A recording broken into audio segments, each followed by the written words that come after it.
Game 5 of the Eastern Conference Finals, Nate. Let me tell you something, okay? We talked about in the last video how we felt like the Atlanta Hawks had a better supporting cast. And you know what? I'm going to be honest with you. I'm sticking with that. All right. I'm sticking with that claim. I do think they have a better supporting cast. The last game, let me tell you something. The Milwaukee Bucks showed up and showed out, Nate. Get this. One, two, three, four guys, okay? Four guys on the Milwaukee Bucks dropped over 20 points. One of them dropped over 30. You can't ask for more, Nate. Seriously, like this is absolutely amazing. Bobby Portis, he went 9 for 20. He shot 45% from the field, 1 for 3 from the three, 3 for 6 from the free throw. So again, I feel like it was a little bit of an overshooting night for Bobby Portis. But overall, Nate, he had a career day. 8 rebounds, 3 assists, and 22 points. Brook Lopez shot 14 out of 18 from the field, 77.8%. 0 for 2 from the three, and 5% from the free throw line. Again, a little bit better than areas right there. But overall, 7 rebounds, 2 steals, 4 blocks, Nate. And Brook Lopez had 33 points. Chris Middleton, 10 out of 20, percentage of 50%, 2 for 6 from the three, percentage of 33.3%, 4 for 5 from the free throw line, 13 rebounds, 8 assists, and he had 26 points. And then last but not least, Drew Holiday, 9 for 20, 45% from the field, 3 for 8, 37.5% from the free throw line, 6 rebounds, 13 assists, and 25 points. Hey, those four guys went off. Those four guys went off, Nate. Now overall, going to the Atlanta Hawks didn't do too bad of a job, you know. 4 guys in digits, but again, it wasn't 4 guys in the 20s. John Collins shot 7 out of 16, 43.8% from the field, 3 out of 5 from the 3-point line, which is a percentage of 60%. 2 for 2 from free throws, 8 rebounds, 3 assists. He had 19 points. You go to Bogdan Bogdanovic. He was definitely the star for the Atlanta Hawks. 10 for 22, percentage of 45.5. Shot 7 for 16, which is a percentage of 43.8%.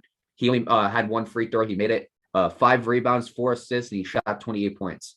And then Lou Williams, he had 8 for 15. That's 53.3% from the field. 1 for 4. That's 25% from the three. He had 2 rebounds, 5 assists, and he shot 17 points. And last but not least, Danilo Gallinari. He went 5 for 11, 45.5%. 2 for 4 from the three, which is a percentage of 50%. He made all 7 of his free throws. 3 rebounds, 1 assist, and 19 points. So overall, Nate, the Atlanta Hawks didn't do a bad job. It was just the fact that the Milwaukee Bucks stars really did just come in there and show up and show out, you know. Without Giannis, a lot of guys really did step up last game, and I think that's what got them the win. You know, Bobby Portis and Brook Lopez, they had career games. Now, going to the team stats, you know, if I had to point to anything, Nate, for the team stats, overall, some stuff seems relatively similar, you know. But if I had to point to anything, you could point to steals. The Bucks had 11 steals compared to the Atlanta Hawks 6. Turnovers wise, the Atlanta Hawks had 14 compared to the Milwaukee Bucks 8. What I find very, very interesting, Nate, is the fact that points in the paint, the Milwaukee Bucks had 66 and the Atlanta Hawks had 36. So that's definitely a big factor to the reason why the Milwaukee Bucks might have won. And last but not least, the Atlanta Hawks had more fouls, 22 for opposed to the Milwaukee Bucks 17. So overall, Nate, one thing I could say about both these teams is I would like to see, at least from the Milwaukee Bucks side, one stat that kept popping up that I felt like they could have done a little bit better with is 3-point percentage. You know, I felt like they could have been a little more consistent from the three. You know, a lot of them were really shooting a lot of threes, but I felt like they could have been a little more consistent. I mean, as a team, 31% in that game, it's not the best, you know. Free throw percentage, Nate, I felt like that could have been a lot better too. There were a few guys who just weren't making their free throws, so that's something to look at right there. But overall, Nate, offensively, the Milwaukee Bucks really did show up and show out. Even though like some of them were below like 50%, it's okay to be below 50%. You know, if you're like at 45, we're not gonna really like crap on you, you know. Would we like it to be a little higher? Of course, but we're not gonna crap on them. But overall, Nate, offensively, there were a lot of guys from the Milwaukee Bucks that stepped up. And I think that's what got the Milwaukee Bucks this win. Now, again, like I said, a lot of these guys, Bobby Portis, Brooke Lopez, they had career games. Can you do it again? That's the question. You do it again, I think you're going to the NBA Finals. If not, like I said, I still believe that on a good day, the Atlanta Hawks have the better supporting cast. I still believe that. You know, it's just this game, the Milwaukee Bucks with a better team. And not and again, like guys, and again, one thing that I could point to, Nate, is guys like Kevin Herter and guys like Clint Capella, they could have stepped up. And again, for some reason, Nate, Clint Capella, he didn't get the ball too much. He shot 2 out of 3, which again, it's a good percentage. It's 66.7%. I don't again, but overall, Nate, you know, you wish guys would have stepped up. You know, you wish guys like at least Kevin Herter would have stepped up and done some good things for this team, you know. But overall, Nate, I do think that the Milwaukee Bucks were the better team that game. I do think that the Milwaukee Bucks offensively, a lot more guys showed up and they stepped up to the challenge and they ended up doing a great job, you know. Now, because of that, they're up 3-2 in the series. And overall, I got to be honest with you, the Milwaukee Bucks have to do this again. Do I think they're going to do it again for Game 6? I'm going to be honest with you, no, I don't. Okay, I think the Atlanta Hawks are going to tie it up in Game 6 and we're going to have a Game 7. But overall, I'm going to stick to what I say. I still think that the Atlanta Hawks have a better supporting cast. I just think that the Milwaukee Bucks had a very, very great game. But could they have another great game in Game 6 and end up winning the series in 6?